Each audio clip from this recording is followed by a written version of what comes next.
Hi submarine friends.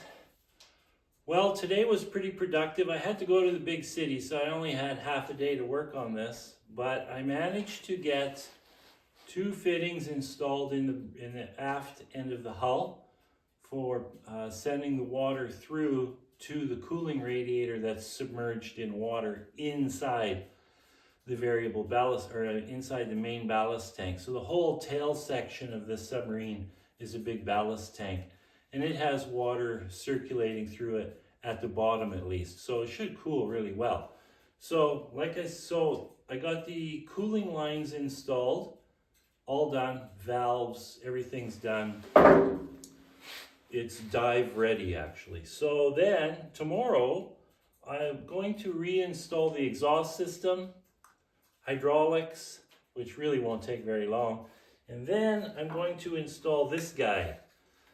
So I've decided that if the cooling system, so the lake water that circulates through the exhaust manifold, the cooling radiator for the interior of the submarine, and the exhaust pipe before it heads out of the submarine.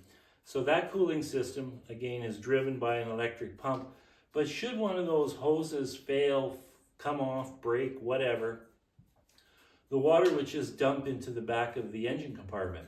So that would be bad. So I'm installing a little simple bilge pump with an automatic float in it, and that water will be sent to the variable ballast tank.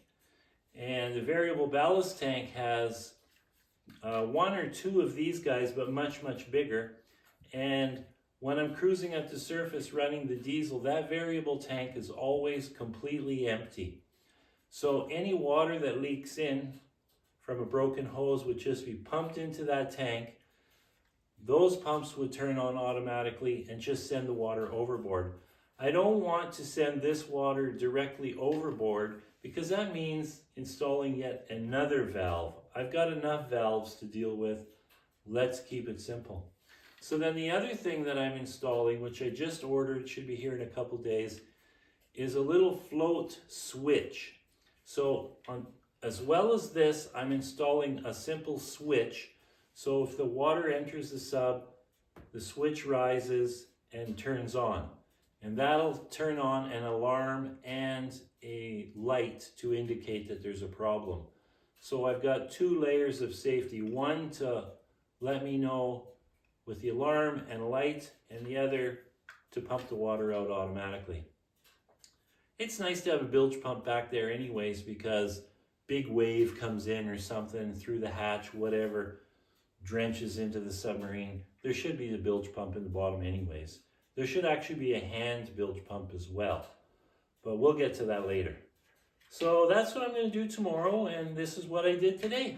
So that's it for today. I'm pooped. Ciao.